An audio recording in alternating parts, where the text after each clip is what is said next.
here you are, like with a new Face No More record under your belt, like the first in 18 years, you know. So there's always, a risk to tarnish the legacy when a reuniting band does a new record, in your positions, So after all this time, were you guys a little bit scared, to do something new at first? I wasn't. I don't. Some of the other guys I think might have been, but I wasn't at all. If anything, I was impatient. Okay, yeah, it's a long time. It's like almost two Well, decades. yeah. I mean, I don't know. Who cares? If it works or it doesn't work, at the end of the day, if you're making music, who cares whether, you hope it translates, but if it doesn't, what are you supposed to do? Not make music? Yeah, sure. Sure. And there was some kind of hiatus, at some point during the reunion cycle. So at some point we could have thought the band was calling it quits once again. And suddenly you guys reappeared with some gigs and projects of new music. So is there something specific that happened during this period? Well, a couple things happened. I mean, the thing is, we wanted to make sure that everybody was comfortable with the process. Mm-hmm. I think that, we started making music in different stages. But the other thing was, once we decided we were going to make a record, we didn't tell anybody for about a year. Yeah. Because I don't think we didn't want to bring in a lot of other bullshit, a lot of people speculating, hype, we didn't want to have other people's opinions on the kind of record we made. So we just basically didn't tell anybody at all. We just did it ourselves. And once it got close to being finished, then we started talking about it. Okay. And were there some specific member who were a driving force to do a new record, Because I'm sure some maybe were just fine to just tour, And I guess some other were let's do a new record. I would say for me, I would be one of the people that definitely wanted to do new material. Definitely. Okay.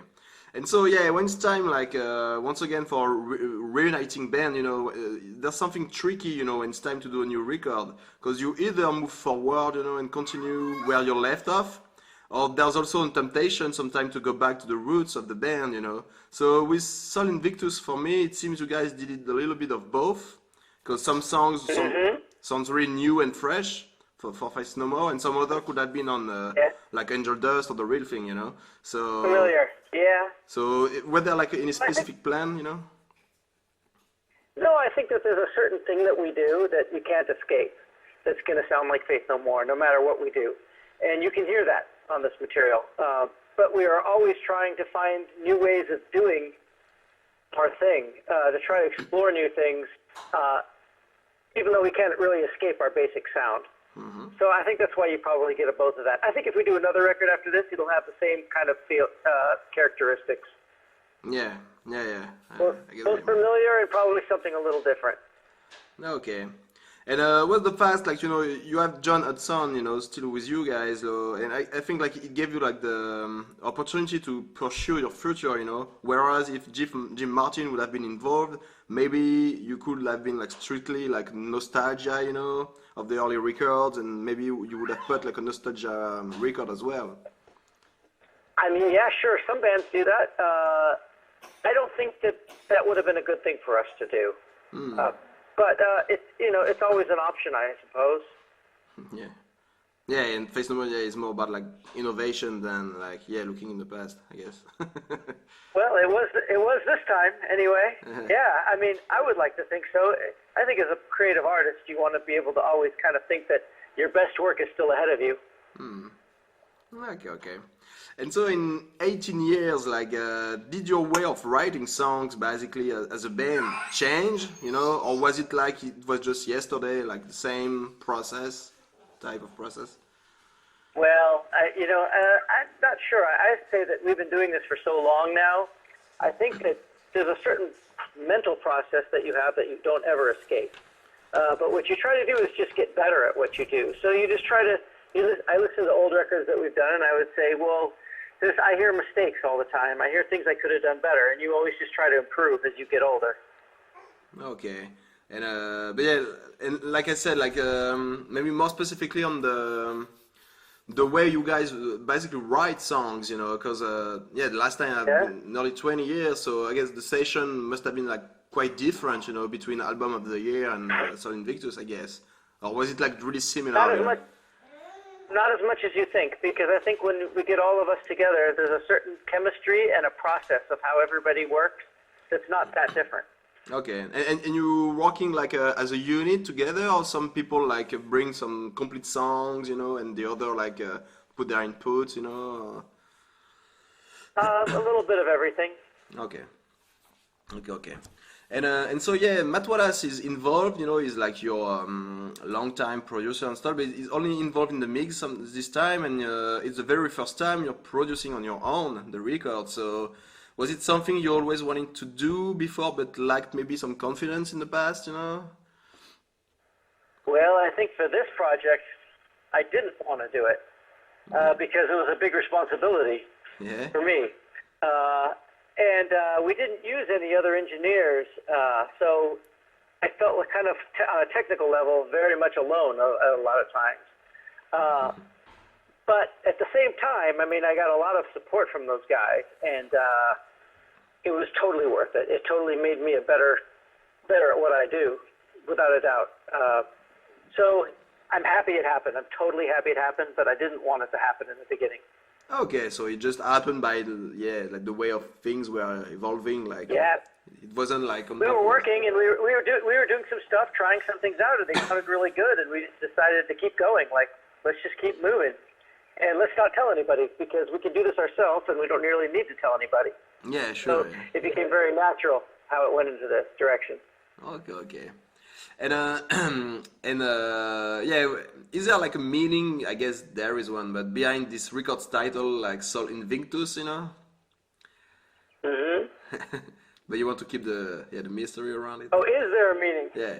I think if if you can get the feeling of the title and you hear the music, I think you get very close to kind of where we're going with it. I think. I mean, I would say that we use a lot of. If you think about it like cooking, or you think about it like painting, we painted with some dark colors on this album. Yeah, totally. I was about to it's tell very- you that, like, because this record to me is probably maybe the darker, like, Faith No More record, Yeah, but the mood- exactly. Yeah, I would say so. And that's where we were, and that's what felt right at the time. And I think that Soul Invictus goes with this darkness, because actually it's very pagan and very dark, and also very light at the same time underneath.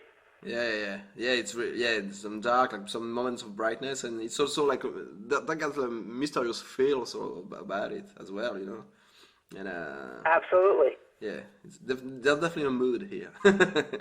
And Yes, exactly. and yeah, for this new record, did you start it like fresh, like from zero, or did you also use some old ideas you had maybe like from the 90s? Or? 90s? No. But I mean, I don't know. I've never started fresh for a record ever. Yeah. There's always ideas, but they're different, and you try to figure out if they could work with something you're working on. I mean, we try to use ideas from anything, anywhere we can get it, really. I mean, the purpose really, it's kind of like, I mean, we look at this like cooking. It's not so much, you don't go around looking for the ingredients first. When you're making something, you try to see how the ingredients make something that tastes good to eat. And we're just trying to make something that feels right to listen to. And the ingredients are important, but that's not the focus. Speaking for myself, I never stopped writing music. Even when Faith No More split up, I kept writing music. I mean, I have millions and millions and millions of things I've written. Yeah. So it's, Combine stuff. I think it's part of being a musician is having, a songwriter is always building up a body of work, and you just something that you always do. And yeah, we have tons and tons of that stuff, and sometimes you can pull those things out. But a lot of stuff we did new too, like one song on Superhero, the drummer had a dream, and he recorded this beat, sent me a video, and we went to the studio and recorded it. And that started that song. So they all have different origins. Oh, okay, cool.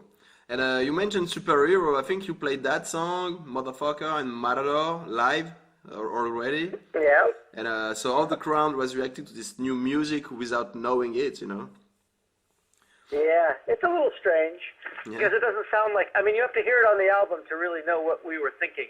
And when you hear it on YouTube, when it was recorded on a telephone, on a mobile phone, it's not quite the same experience. But at the same time, it's good for us to play these new material. It keeps us inspired. And my last question, actually, like still speaking of the live thing, I remember like as a kid watching a show in Chile on a bootleg video.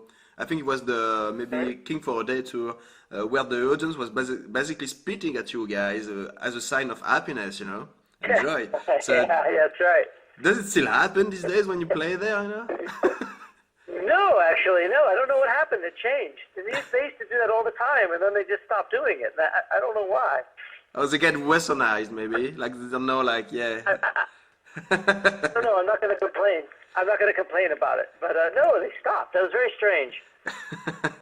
Yeah, it's better like for the A yeah. lot. Well, we did. I remember. I think Kiss. Played 2 weeks before us, and they spit all over them. And they didn't realize it was a sign of affection. They got really upset. I heard they were like yelling on the microphone and stuff. But we knew already that was going to happen before we did that show. So when it happened, we just accepted it.